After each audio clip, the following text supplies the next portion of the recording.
Et bienvenue sur la chaîne Choba Technologie.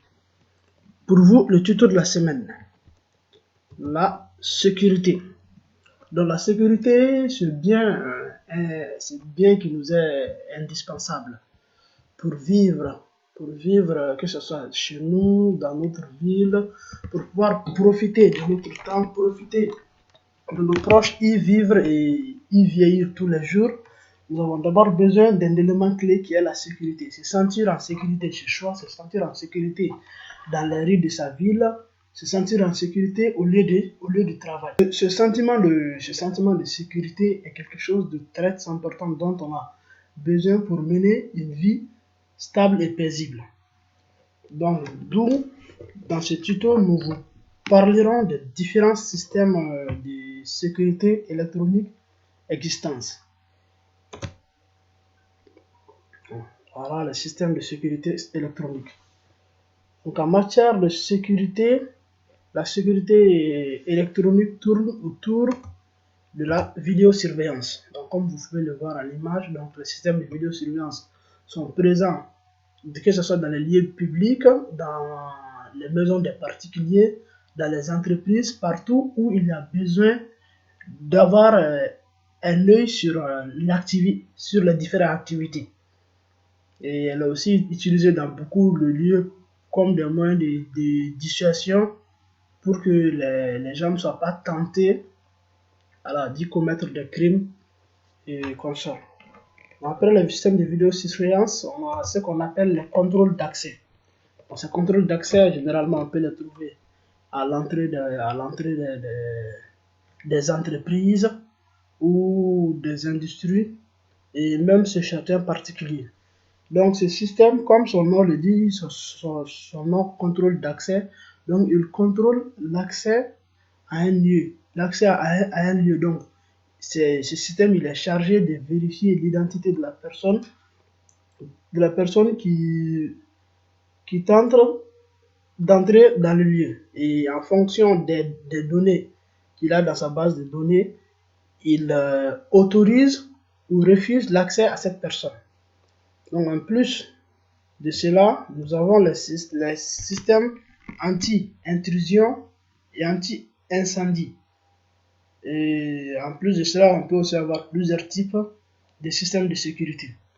Mais dans ce tuto, ce qui nous intéresse réellement, c'est les contrôles d'accès et les systèmes anti-intrusion. Donc le tuto de la semaine sera consacré à ces deux. Donc premièrement le système anti-intrusion. Donc un système anti-intrusion, c'est un système qui a la capacité de détecter toute intrusion dans un lieu. Donc que l'intrusion soit faite par la porte ou par la fenêtre ou d'une quelconque manière. Donc le but de ce système anti-intrusion, c'est de détecter ces intrusions et par la suite alerter le propriétaire du lieu. Donc pour cela, pour détecter ces intrusions, ce système utilise différents moyens. Donc notamment on a ce qu'on appelle les capteurs. Donc on peut utiliser les capteurs de mouvement, voilà, qui ici à des moments où le propriétaire n'est pas présent dans les lieux, qui s'il détecte des mouvements inhabituels, déclenche le système pour alerter une probable intrusion. On peut aussi utiliser les capteurs de contact. Les capteurs de contact généralement sont fixés sur les portes ou les fenêtres. Et lorsque la porte ou la fenêtre est ouverte, donc le contact est interrompu et l'interruption de ce contact provoque le déclenchement de l'alarme. Donc on utilise les infrarouges aussi, sont aussi utilisés pour ces systèmes, par ce système anti-intrusion. Maintenant, le contrôle d'accès. Donc je l'ai bien dit précédemment, le contrôle d'accès, leur but c'est de procéder à la vérification de l'identité de la personne qui essaie d'accéder dans le lieu. Donc ces systèmes, dès leur conception, donc déjà dans leur base de données, il y a quelques identifiants qui y sont inscrits. Donc le système, dès que vous venez, il procède au contrôle et il vérifie dans sa base de données si vous avez le droit d'accéder au lieu. Si c'est le cas, donc elle autorise votre accès. Sinon, elle refuse votre accès soit en vous le signalant par un message ou si c'est un système de contrôle d'accès relié à un système anti-intrusion. Donc voilà, si l'accès vous est refusé et que vous tentez quand même d'ouvrir la porte ou la fenêtre, elle déclenche directement le système anti-intrusion.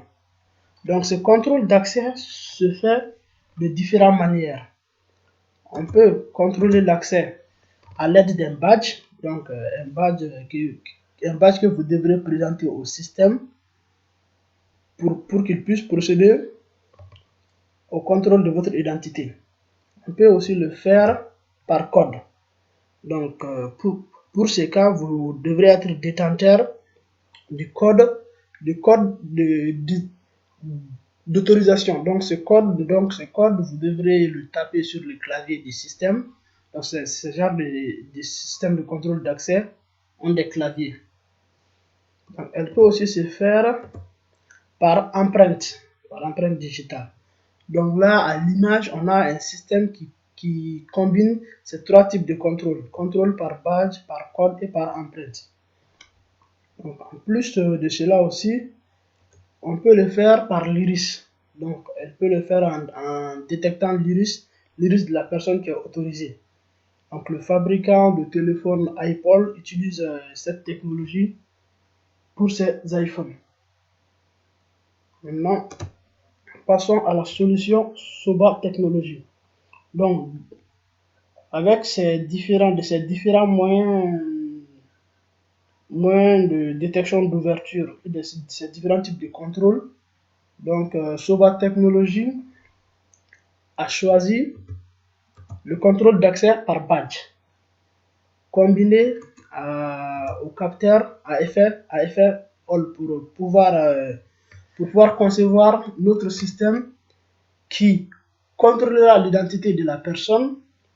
Donc si la personne a le droit d'accéder au lieu, donc automatiquement il lui donnera la possibilité d'y accéder sans que le système ne se déclenche. Mais si la personne n'est pas autorisée et qu'il tente quand même d'ouvrir la porte ou la fenêtre, donc le système déclenche automatiquement l'alarme. Donc si vous êtes intéressé par nos vidéos et si voilà, nos vidéos vous plaisent, donc nous vous invitons à vous abonner si ce n'est pas fait et à aimer au max nos vidéos. Avec Soba Technologies, percer les mystères d'Arduino. Maintenant, place à la présentation des composants, donc les différents composants qui constituent ce système anti-intrusion combiné à un contrôle d'accès que nous allons concevoir. Donc, premièrement, vu que je l'ai dit qu'en cas d'intrusion, donc une alarme doit être déclenchée. Donc ici, le buzzer jouera notre rôle de sirène. Donc nous allons utiliser un buzzer qui va émettre un son qui va jouer le rôle du buzzer et le rôle de la sirène plutôt. Nous passons maintenant au branchement. Comme vous pouvez le voir à l'image, le buzzer il a des pattes. Donc, je vais les appeler comme ça. Donc on a une patte longue qui est la patte positive et une patte courte qui est le GND. Donc la patte longue, elle sera connectée à la pin 5 d'Arduino. Donc voilà, je le précise, ce buzzer, sa patte longue, elle doit être connectée à une pin PWM. Donc Arduino a plusieurs pins PWM, vous pouvez voir dans nos précédentes vidéos, de la précédente vidéo qui a été consacrée à la carte Arduino, on a bien précisé là-bas. Donc vous pouvez prendre n'importe lequel de ces pins. Bien sûr, à condition qu'un autre composant utilisé dans ce système n'occupe pas déjà ces pins. Donc maintenant, la patte courte, qui est le GND, donc vous devrez le connecter au GND d'Arduino.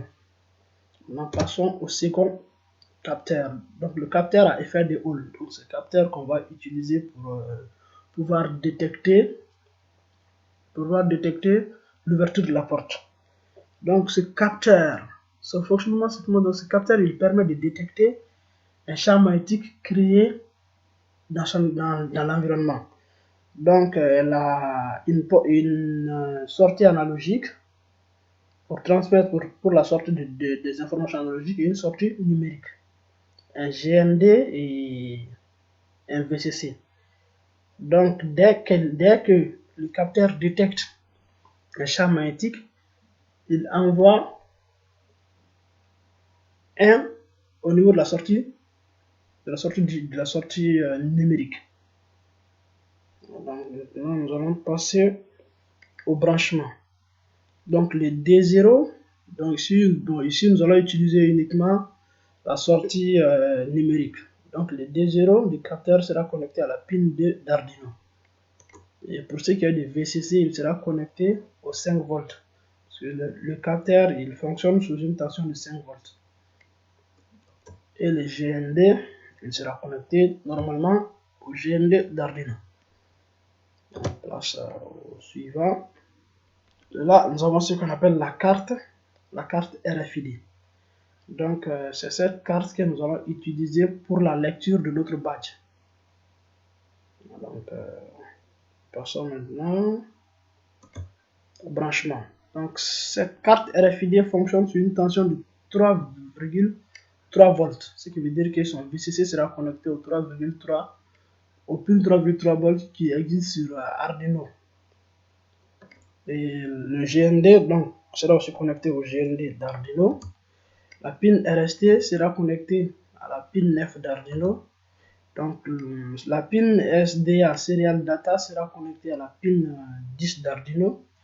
La pin SCK Serial Clock sera connectée à la pin 13.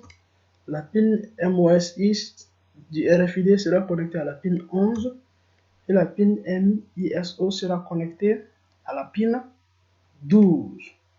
Donc là, c'est l'ensemble, le branchement de la carte RFID, qui est notre carte de lecture qui va lire notre tag. Donc en approchant notre tag du lecteur, il va lire son identifiant.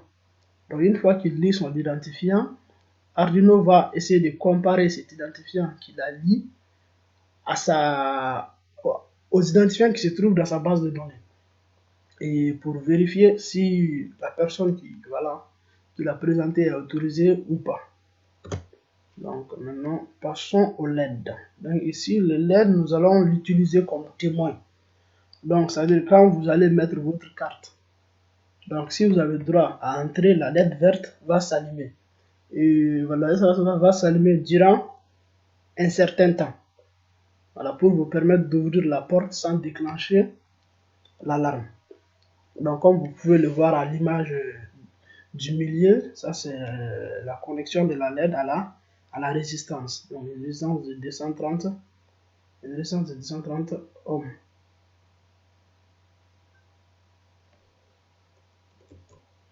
Donc maintenant, là, la pin. Bon, ici, j'ai fait une petite erreur, en fait, vers le haut, c'est plutôt le GND. Au lieu de pin 3, c'est le GND.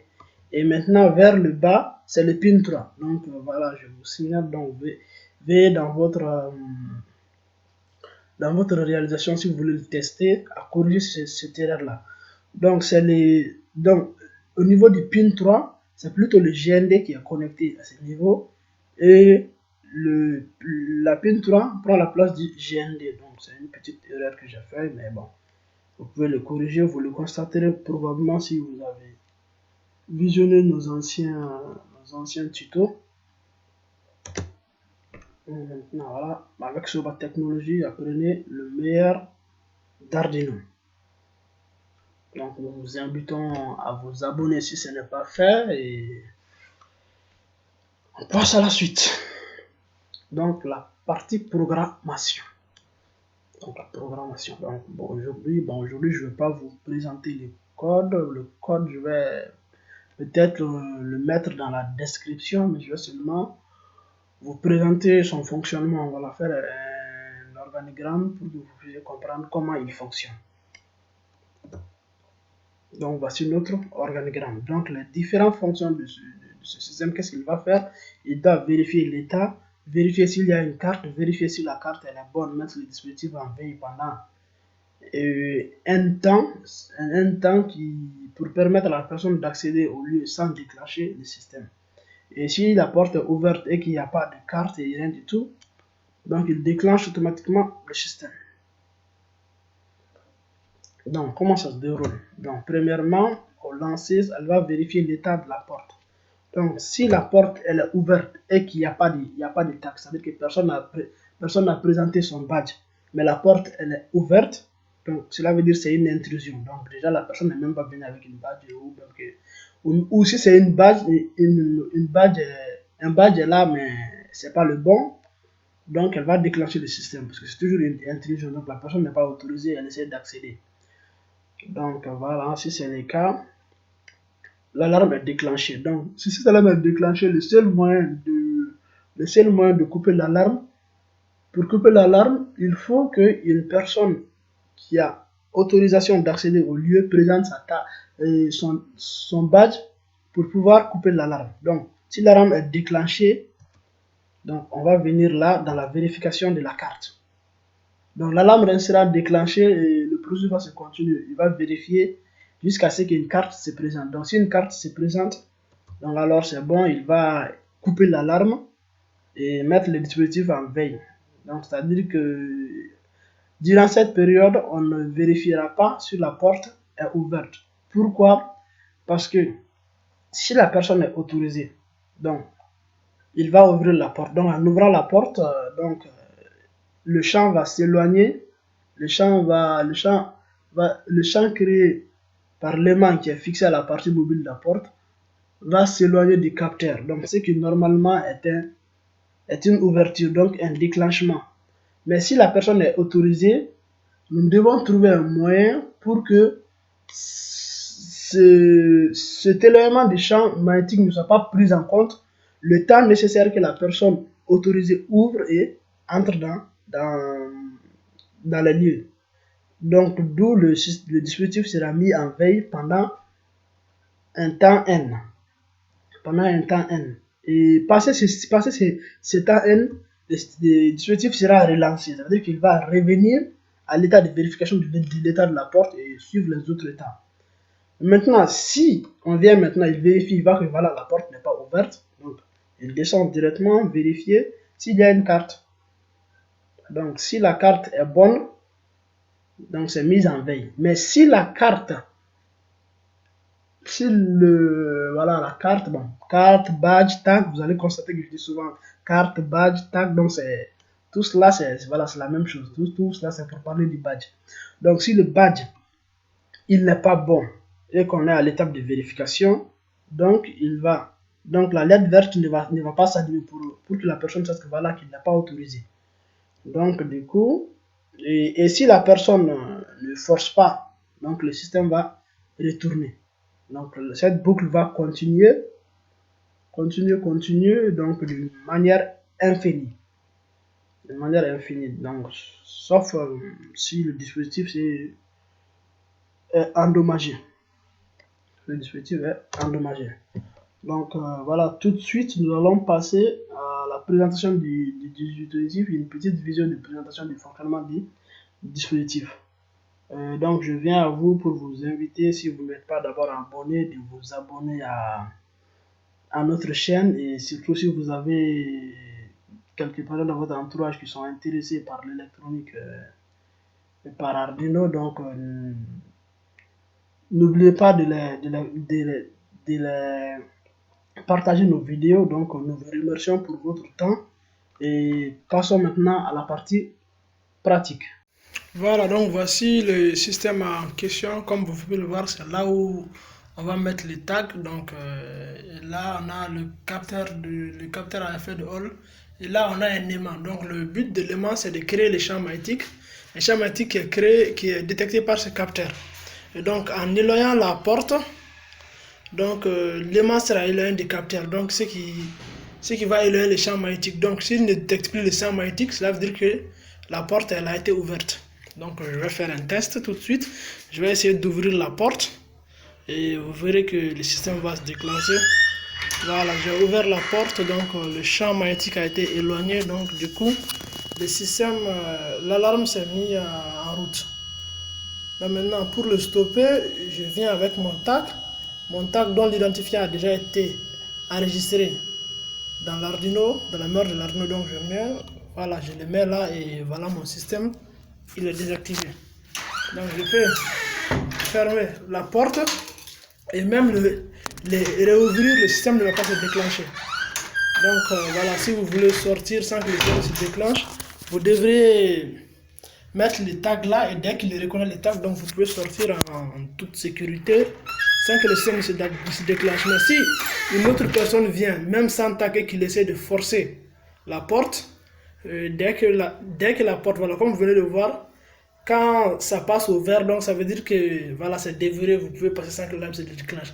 Maintenant, le système a été réactivé, donc supposons qu'une personne est là sans carte et qu'elle essaie d'ouvrir la porte quand même. Donc vous verrez, dès qu'elle ouvre le système, l'alarme est déclenchée automatiquement. Voilà, donc c'était le tuto d'aujourd'hui, donc je vous dis la semaine prochaine. Et surtout, n'oubliez pas de liker au max nos vidéos et de vous abonner si ce n'est pas fait.